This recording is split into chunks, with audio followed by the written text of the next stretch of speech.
दुसऱ्यांशी चांगले वागूनही लोक आपल्याशी वाईट का वागतात?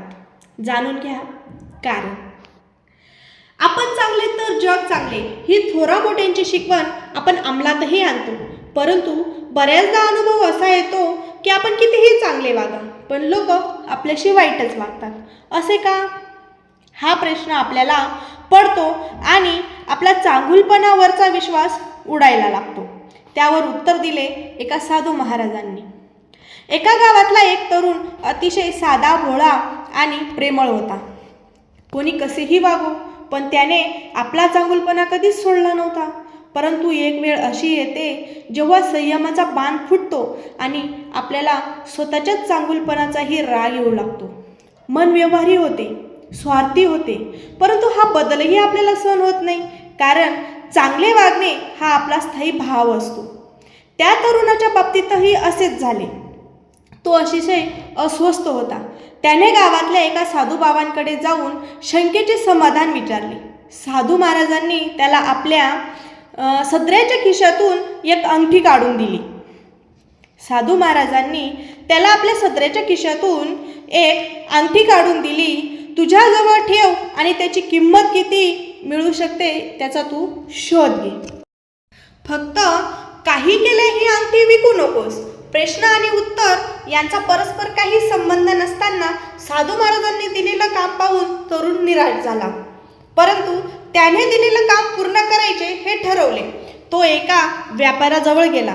त्याला अंगठी दाखवली. तो त्या अंगठीचे 1000 रुपये देईन म्हणाला. तरुण मुलगा दुसऱ्या व्यापाऱ्याकडे गेला. त्या व्यापाऱ्याने 10,000ची बोली लावली. तिथून तो एका सोनाराकडे गेला. सोनाराने अंगठी नीट पाहिली आणि म्हणाला, 1,00,000 रुपये देतो पण ही अंगठी मलाच विक. तरुण मुलगा गोंधळला. तिथून तो एका जवाहिराकडे गेला.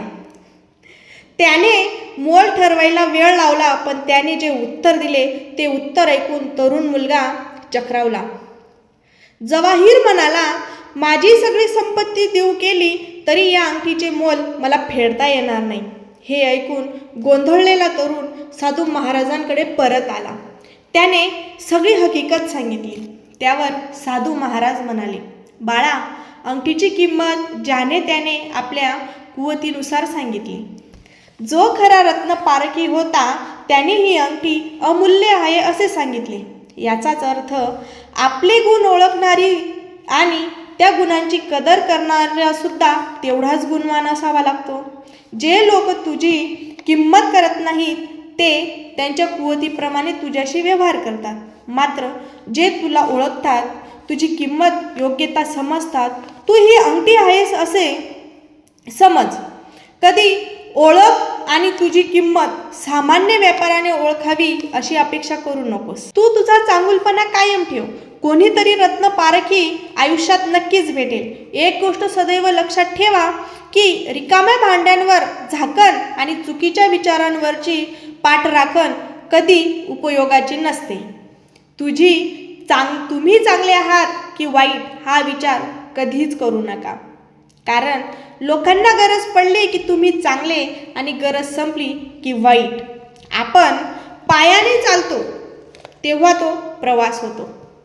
आपण पायाने चालतो तेव्हा तो प्रवास होतो. हृदयाने चालतो तेव्हा ती यात्रा होते आणि भान हरपून चालतो तेव्हा ती वारी होते. माणूस एक अजब रसायन आहे. आवडला तर त्याचे दोष दिसत नाहीत आणि नाही आवडला तर त्याचे चांगले निर्मळ विचारही दिसत नाहीत. आणि नाही आवडला तर त्याचे चांगले गुण पण दिसत नाहीत, विचार दिसत नाहीत. नेहमी मन निर्मळ ठेव, प्रामाणिक राहा. कोणी कितीही फसवले तरी एक लक्षात ठेवा, प्रामाणिक माणसाच्या पाठीशी नेहमी सत्य उभं असतं. माझं चुकलं हे शब्द समोरच्याच्या काळजाला स्पर्श करतात, परंतु हे शब्द म्हणण्यासाठी फार सामर्थ्य लागतं. हे सामर्थ्य आपल्या सर्वांमध्ये वृद्धिगत येवो हीच सदिच्छा.